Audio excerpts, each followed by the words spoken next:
తాకట్లో ఉన్న మీ బంగారాన్ని విడిపించి ఆ రోజు ఆన్లైన్ రేటుకి కొంటాం. Sharma gold company. అందరికీ నమస్కారం. నా పేరు మాధురి. మీరు చూస్తున్నది సుమన్ టీవీ నెట్వర్క్. ఈ రోజు మనతో పాటు ఉన్నారు ప్రముఖ జ్యోతిష్య పండితులు బ్రహ్మశ్రీ గుండెపూడి సుధీర్ శర్మ గారు. నమస్కారం గురుగారు. శ్రీమాత్రే నమః. శ్రీ గురుభ్యో నమః. గురుగారు, కొంతమంది గ్రహ బాధ పూజలని, అలాగే శని బాధ విముక్తి కోసం పరిహారాలని చాలా మంది చేయించుకుంటూ ఉంటారు. అలానే జ్యోతిషుల దగ్గరికి వెళ్ళి వాళ్ళు చెప్పినట్టుగానే అవి చేయించుకోవడమే కాకుండా వాటితో పాటు వాళ్ళు ఆ మాలలని, ఈ మాలలని, ఇది ధరించండి, అది ధరించండి అని చెప్తూ ఉంటారు. ఇలా ఎంత చేసినా కూడా వాళ్ళకి ఎక్కడ కూడా ఉపశమనం కనిపించదు. ఇంకా ఇంకా కష్టాల పాలైపోతూ ఉంటారు, అటు ఆర్థికంగా కూడాను. అసలు రియల్ పరిహారానికి వాళ్ళు చెప్పేది నిజమా కాదా అన్నది, ఆ ఫేక్ పరిహారాలకి ఏమైనా డిఫరెన్స్ ఉంటుందంటారా? వాటిని ఎలా గుర్తించచ్చు అంటారు? బాధల్లో ఉన్న వాళ్ళని ఇంకాస్త బాధల్లో నెట్టేటువంటి ప్రయత్నాన్ని చాలా మంది పురోహితులు చేస్తున్నారు, చాలా మంది జ్యోతిష్కులు చేస్తున్నారు. వాడికే డబ్బులు లేక మన దగ్గరికి బాధలు చెప్పుకోవడానికి వస్తే నువ్వు అది చేయించు, ఇది చేయించు, అది చేయించు, ఇది చేయించు అని చెప్పేసి లక్షలు లక్షలు లక్షలు లక్షలు తీసుకుంటూ ఉంటే ఇంకాస్త అప్పులో పోతాడు. అవునా? ప్రతిదానికి నాన్న మంత్రం, తంత్రం, యంత్రం మూడు ఉంటాయి. మంత్ర పరిహారం అనేటువంటిది తగిన వాళ్ళు చేసుకోవచ్చు. యంత్ర పరిహారం అనేటువంటిది కొంతమంది చేసుకోవచ్చు. తంత్ర పరిహారం అనేటువంటిది ప్రతి ఒక్కళ్ళు చేయవచ్చు. దాంట్లో ఏమాత్రం కూడా సమస్య లేదు. తంత్రం ప్రతి ఒక్కళ్ళు చేయొచ్చు, దాంట్లో పెద్ద సమస్య కూడా, అంటే అది పెద్ద కష్టతరమైనటువంటి పరిస్థితులు కూడా కాబోలు. నిజంగా చెప్పాలి అంటే ఇప్పుడున్నటువంటి పరిస్థితుల్లో కుజదోషాలు, అలాగే ఏళ్ళనాటి శని, అర్ధాష్టమ శని, అష్టమ శని, జన్మ శని, శని మహర్దశలు, ఇవన్నీ ఏవైతే ఉన్నాయో శని ఎక్కువగా బాధ పెడుతున్నాడు అనుకుంటారు. నిజంగా ఒక మాట చెప్పాలంటే నాకు జరిగినటువంటి ఉన్నతమైనటువంటి యోగాలన్నీ కూడా శని మహర్దశలోనే జరిగాయి. శని మహర్దశలోనే చాలా ఉన్నతమైనటువంటి యోగాలు మొత్తం అనుభవించాను నేను చాలా వరకు. అవన్నీ కూడాను భవిష్యత్తుకు పనికొచ్చేటువంటి ప్రణాళికలే ఆ సమయంలో నేను చేసుకున్నటువంటి అన్ని కూడా. అంటే శని ఒక్కడే మనల్ని బాధ పెట్టడు, మిగిలిన గ్రహాలు కూడా. సింపుల్ నాన్న, మంచివాడు చెడ్డ స్థానంలో ఉంటే దాని ప్రభావాన్ని చూపిస్తాడు కానీ వీడి ప్రభావాన్ని చూపించలేడు కదా. బృహస్పతి ఉన్నాడు, బృహస్పతి నీచంలో ఉన్నాడు. ఆటోమేటిక్గా ఆ నీచంలో ఉన్నటువంటి స్థానం ఏదైతే ఉందో, స్థాన బలం అంటాం, ఆ స్థాన బలం ఏదైతే ఉంటుందో దాని ప్రభావమే మనం చూపిస్తుంది. కానీ గ్రహ ప్రభావం ఎంతవరకు చూపించగలుగుతుంది మనకి కదా. తద్వారా ఏమవుతుంది అంటే ఆ గ్రహం కూడా అక్కడికి వచ్చేసరికి దాని స్వభావం మార్చుకుంటుంది, మన మీద చూపించేటువంటి ప్రభావం వేరే ఉంటుంది. ముఖ్యంగా వాళ్ళల్లో అతి ఎక్కువగా శనీశ్వరుడు గురించి మనం చాలా మంది బాధపడుతూ ఉంటారు. శనీశ్వరుడు అసలు కర్మకారకుడు, మనకుండేటువంటి కర్మను మొత్తం తీర్చేటువంటి వాడు ఆయనే, ఎవ్వరు లేరు. ఒక మాట చెప్పాలంటే ఏళ్ళనాటి శని ఉంది నాన్న, 7.5 సంవత్సరాలు శని పడుతుంది. మన రాశి కంటే ముందు రాశి, మన రాశి, మన తర్వాత రాశి 2.5 సంవత్సరాలు ఉంటాడు. 7.5 సంవత్సరాలు. ఈ 7.5 సంవత్సరాల్లో ధనం, మనకు వచ్చేటువంటి ఇది కానీ, ఆయుష్ కానీ, కుటుంబం, ఈ మూడింటిని దెబ్బ కొడుతూ ఉంటాడు.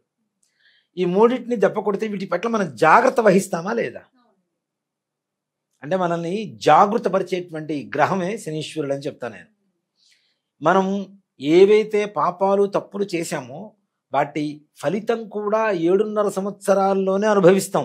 అయిపోయింది ఫిల్టర్. మనం చేసిన పాపాలని, తప్పుల్ని ఫిల్టర్ చేసే గ్రహాలు ఇంకేమున్నాయి శనీశ్వరుడు తప్పితే. అందుకనే చూడండి, 7.5 సంవత్సరాల్లో కోటీశ్వరుడు కూడా ఒక్కోసారి నేల మీదకి రావచ్చు, భూమి మీదకి, కింద స్థాయికి. అవునా? కొంతమందికి కుటుంబం చక్కగా ఉండే కుటుంబం కూడా చిన్న భిన్నం అయిపోతుంటుంది.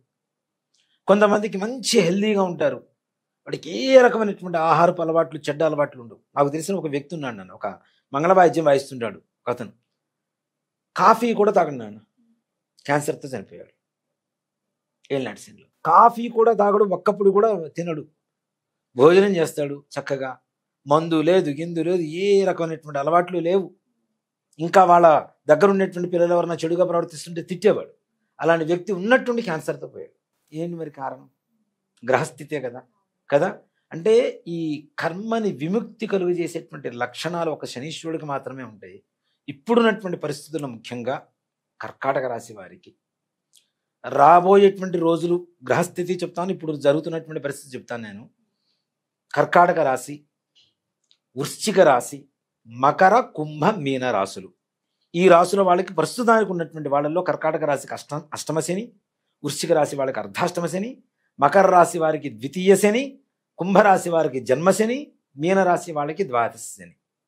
మార్చి 20వ తారీఖు తర్వాత శనీశ్వరుడు కుంభరాశి నుంచి మీనరాశికి మారుతున్నాడు. అప్పుడు మరలా సింహరాశికి ధనస్సు రాశికి కూడా మరలా ప్రభావం చూపిస్తుంది. ఇన్ని రాశుల వాళ్ళకు కూడా ఎక్కువ ప్రభావాన్ని చూపిస్తుంటారు. దీంట్లో ముఖ్యంగా ఏంటి, శనీశ్వరుడు వాహన ప్రమాద కారకుడు కూడా అవుతూ ఉంటాడు. యాక్సిడెంట్స్ జరగడం, కాలో చెయ్యో విరిగిపోవడం, మనిషి చనిపోవడాలు, ఇవన్నీ కూడాను శనీశ్వరుడు వల్ల ఎక్కువగా జరుగుతూ ఉంటాయి. మనం మగవాళ్ళు ఎక్కువగా వాడేటువంటి ఇనుప వస్తువులే ఉంటాయి, వాహనాలే కదా, ట్రాన్స్పోర్ట్. ఇప్పుడు బస్సులో పోతూ ఉంటారు, యాక్సిడెంట్ అవుతుంది, కొంతమంది బతుకుంటారు, కొంతమంది చనిపోతుంటారు. దాని కారణం కూడా వాళ్ళ గ్రహస్థితి అని చెప్పుకోవడానికి ఏమాత్రం కూడా సంశయం లేదు. ఇలాంటి ఈ రాశుల వాళ్ళకి కర్కాటక, సింహ, వృశ్చిక, ధనస్సు, మకర, కుంభ, మీన, రాబోయే రోజుల్లో మేషరాశి, ఈ రాశుల వాళ్ళందరికీ కూడాను శనీశ్వరుడి ప్రభావం అంతో కొంత చూపిస్తూ ఉంటుంది. ముఖ్యంగా అష్టమ శని, అర్ధాష్టమ శని వచ్చినప్పుడు వాహన ప్రమాదాలు చాలా జరుగుతూ ఉంటాయి. తప్పనిసరిగా వాళ్ళ జాతకంలో శనీశ్వరుడు బాగున్నా, అర్ధాష్టమ శని, అష్టమ శని అంటే 8వ స్థానంలో కానీ మన రాశి నుంచి 4వ స్థానంలో కానీ శని ఉంటే తప్పనిసరిగా చిన్న ప్రమాదమైన, అరే నేను వచ్చాను రా గుర్తుపట్టుకోరా అని చెప్పి మనకు గుర్తు చేసిపోతూ ఉంటాడు. చిన్న ప్రమాదమైనా సరే, ఆడవాళ్ళు రోజు వంట చేస్తుంటారు నాన్న, ఒక్కో రోజు ఉన్నట్టు నుంచి చాకు దిగిపోతుంటాయి, అవునా? అవి కూడా దీనికి సంబంధించినటువంటి ప్రభావాలనే చెప్తారు. అయితే పరిహారాలు చేయించుకుంటున్నప్పుడు మనకి అవి దీనికి కరెక్ట్ పరిహారాలైనా, దీని వల్ల మనం బయట పడతామా చేయించుకోవడం వల్ల, అవి ఎలా తెలుసుకోవచ్చు అంటారు? ఇది ఒక మాట చెప్పాలి అంటే, ప్రతి గ్రహానికి మనం చేయించుకునేటువంటి పరిహారాలు ఏవైతే ఉంటాయో, మంత్రాలు, యంత్రాలు, జపాలు, తంత్రాలు, ఇవన్నీ కూడాను, వీటన్నిటికంటే కూడాను మనకుండేటువంటి దోషంతో భగవంతుడికి పూజ చేసి ఎదుటివాడికి సహాయం చేసేటువంటి పరిహారాలు చాలా ఉన్నాయి నాన్న, చాలా ఉన్నాయి. సింపుల్గా మన ఇంట్లో మనం చేసుకునేటువంటి పరిహారం. అంటే అలా మనం ఇంట్లో చేసుకోవడం వల్ల కూడా ఆ పరిహారం నుంచి మనకి బయట. ఇప్పుడు వేరే బ్రాహ్మణ చేస్తున్నాడు, ఆయన శ్రద్ధగా చేస్తున్నాడో లేదో తెలియనటువంటి పరిస్థితుల్లో మన పని మనం శ్రద్ధగా చేస్తాం కదా, మన గ్రహం బాగుండకపోతే మనం శ్రద్ధగా చేస్తాం కదా. అట్లానే రవి గ్రహం బాగాలేదు అనుకుందాం, చక్కగా గోధుమ రవ్వతో కేసరి చేయండి, ముష్టి వాళ్ళకి పంచిపెట్టండి, దాంతోపాటు ₹1 దక్షిణ ఇవ్వండి. చంద్రుడు బాగాలేదు, మనశ్శాంతి, మనఃకారకుడు బాగాలేదు, చక్కగా పాయసం చేయండి, బియ్యంతో బెల్లం వేసి పాలు పోసి, అది కూడా ముష్టి వాళ్ళకి పంచిపెట్టండి, దాంతోపాటు ₹1, ₹2 దక్షిణ ఇవ్వండి. కుజుడు బాగాలేదు, కందిపప్పుతో సాంబార్ అన్నం తయారు చేసి పెట్టండి. బుధుడు బాగాలేదు, పెసలు తీసుకొచ్చి గుగ్గులు తయారు చేసి పనిచేసేయండి. గురుడు బాగాలేదు, శనగలు తీసుకొచ్చి గురువారం రోజున చక్కగా గుగ్గిళ్ళు చేసి అందరూ పంచిపెట్టండి. శుక్రుడు బాగాలేదు, బొబ్బర్లు తీసుకొచ్చి గుగ్గిళ్ళు చేసి తయారు చేసి పంచండి. అలాగే శని బాగాలేదు, నల్ల నువ్వులు బెల్లం చక్కగా దంచి తీసుకెళ్ళి కొద్దిగా ఆవుకు పెట్టేసేయండి, అయిపోతుంది. అలానే రాహు బాగాలేదు, మినప వడలు చేయండి, ముష్టి వాళ్ళకి పంచిపెట్టండి, వాళ్ళ ఆకలి తీరుతోంది. గ్రహం సాక్షాత్తు మన దగ్గరకు వచ్చి తీసుకుంటోంది. ఆ గ్రహమే మన దగ్గరకు వచ్చి మనం వెళ్ళి ఇస్తున్నామంటే వాళ్ళు తీసుకుంటున్నారు అంటే ఆ గ్రహ రూపంలో వాళ్ళని చూస్తున్నాం, మనం ముష్టి వాళ్ళ రూపంలో చూడకూడదు. వాళ్ళు మన దోషాన్ని పరిహారం చేయడానికి వచ్చినటువంటి ఏ గ్రహం అయితే అనుకుంటున్నామో ఆ గ్రహ రూపంలో వాళ్ళని గౌరవంతో, భక్తితో ఇవ్వండి ప్రసాదాన్ని. కేతువు బాగాలేదు, ఉలవలు ఉంటాయి, చక్కగా నానబెట్టేసి మంచిగా బెల్లం కలిపి ఆవుకు పెట్టండి. వీటి వల్ల ఏమైనా నష్టం ఉందా? ఎవరికన్నా ఖర్చు ఉందా పెద్దగా? ఏమన్నా ప్రశాంతంగా మనమే తీసుకెళ్ళి స్వయంగా మన చేతులతో పెడుతుంటే ఎంత ఆనందంగా ఉంటుంది.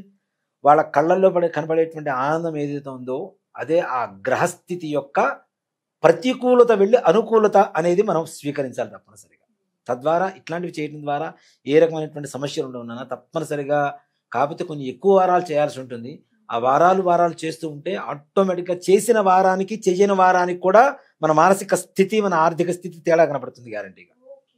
ఒక 4 వారాలు ఇచ్చాం, ఒక వారం ఇవ్వలేకపోయాం, ఆ వారం అంతా కూడా ఇచ్చిన వారం అన్ని కూడా హ్యాపీగా ఉంటాం, ఇవ్వని వారంలో కొంచెం ఏదైనా సమస్యలు తలెత్తుతూ ఉంటాయి.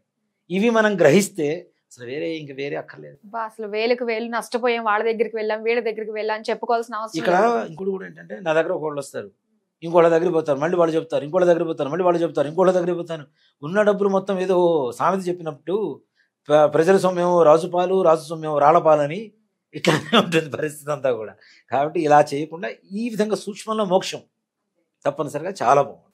చాలా మంచి పరిహారాలు తెలియజేసినందుకు ధన్యవాదాలు. శ్రీమాత్రే నమః. శ్రీ గురుభ్యో నమః.